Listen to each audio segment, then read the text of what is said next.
بسم اللہ الرحمن الرحیم۔ آج ہم انشاءاللہ غسل سے متعلق کچھ احکام پڑھیں گے، چونکہ ہمارے ابھی طہارت کا ہی باب چل رہا ہے۔ غسل کب فرض ہوتا ہے اور غسل کا طریقہ کیا ہے؟ رسول اللہ صلی اللہ علیہ وسلم نے فرمایا ان اللہ لا یستحی من الحق، اللہ تعالی حق بات کو بیان کرنے سے حیا نہیں کرتے۔ تو غسل کے جو مسائل ہیں ان میں بھی بعض دفعہ کچھ ایسی باتیں آتی ہیں جو بظاہر حیا کے خلاف ہیں، لیکن علم کی ایک بات ہے، سیکھنے اور سکھانے میں حیا اگر کریں گے تو پھر ظاہر ہے ساری زندگی جاہل ہی رہے گا انسان۔ اور غسل کے مسائل سیکھنا اس لیے ضروری ہے کہ غسل جب فرض ہوتا ہے تو جب تک مکمل غسل نہ ہو آپ کی نماز ادا نہیں ہوتی۔ رسول اللہ صلی اللہ علیہ وسلم نے فرمایا الماء من الماء، حدیث ہے کہ غسل فرض ہوتا ہے خواہش نفس کے ساتھ جسم سے منی خارج ہونے سے۔ مرد پہ غسل کب فرض ہوگا؟ جب اس کے جسم سے شہوت کے ساتھ منی خارج ہو۔ منی بالکل سفید رنگ کی چیز ہے، ایک ہوتی ہے مزی۔ شہوت پیدا ہونے سے اگر کسی کے مرد یا عورت کے صرف رطوبت خارج ہونا شروع ہو گئی اس سے غسل فرض نہیں ہوتا۔ جب تک مکمل شہوت پوری نہیں ہو جاتی اور مادہ منویہ خارج نہیں ہو جاتا، چاہے احتلام کی صورت میں ہو یا کسی بھی طرح سے ہو۔ مردوں کے ساتھ چونکہ یہ بہت زیادہ ہوتا ہے، نائٹ فال کی صورت میں مردوں پر غسل کی یہ صورت بہت زیادہ فرض ہوتی ہے۔ جیسے ہی بلوغت ہوتی ہے تو احتلام شروع ہو جاتا ہے، ہفتے میں 1 دفعہ 2 دفعہ 3 دفعہ، بعض نوجوانوں کو روزانہ بھی 2 دفعہ ہوتا ہے، جبکہ خواتین میں یہ والے غسل کی صورت بہت ہی کم ہوتی ہے کہ ان کو نائٹ فال ہو یا اس طرح سے غسل فرض ہو۔ ہزاروں میں کسی ایک عورت کے ساتھ ایسا ہوتا ہے۔ ایک صورت تو یہ ہے غسل فرض ہونے کی۔ دوسری صورت کیا ہے کہ جب انسان اپنی زوجہ کے ساتھ ملاپ کرے اور انٹرکورس ہو جائے، چاہے اس صورت میں ڈسچارج دونوں میں سے کوئی ہو یا نہ ہو، لیکن دونوں پہ غسل فرض ہو جائے گا، مرد پہ بھی اور عورت پہ بھی۔ یہ تو مردوں کے غسل کے فرض ہونے کا ہے۔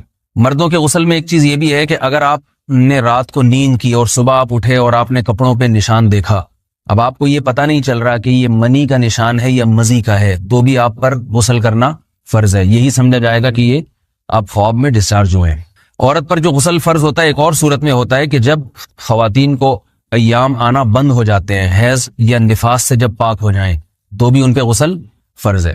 یہ تو غسل کی فرضیت سے متعلق احکام تھے۔ کچھ چیزیں ایسی ہیں جن میں غسل سنت ہے، فرض نہیں ہے۔ جمعہ کے دن غسل کرنا رسول اللہ صلی اللہ علیہ وسلم نے بہت زیادہ تاکید کی ہے۔ سنت کی 2 قسمیں ہیں، سنت مؤکدہ اور سنت غیر مؤکدہ۔ مؤکدہ وہ ہوتی ہیں کہ جن کو چھوڑنے کا اگر کوئی معمول بنا لے تو گناہ کا خطرہ ہے اور ایسا شخص قابل ملامت ہے، اسے شریعت ملامت کرتی ہے، برا بھلا کہتی ہے۔ تو غسل سنت مؤکدہ ہے، ہفتے میں 1 مرتبہ، چاہے جمعے کے دن ہو یا کسی بھی دن ہو۔ جو مسلمان ہفتے میں 1 دفعہ بھی نہیں نہاتا، وہ کتنا ہی نیٹ کلین ہو، مگر شریعت کی نظر میں وہ قابل ملامت ہے، اسے تانے دینے چاہیے کہ شرم نہیں آتی ہو مسلمان مگر رہتے ہو بھنگیوں اور چماروں کی طرح۔ ملامت تو اسی کو کہتے ہیں نا۔ اس کی دلیل رسول اللہ صلی اللہ علیہ وسلم نے فرمایا، صحیح حدیث ہے، حق علی کل مسلم ان یغتسل کل اسبوع مرۃ، کہ ہر مسلمان پر لازم ہے کہ وہ ہفتے میں کم از کم 1 مرتبہ غسل کرے۔ ہر مسلمان پر لازم ہے، چاہے اس پہ غسل فرض نہ بھی ہو۔ اور کس دن بہتر ہے؟ جمعہ کے دن۔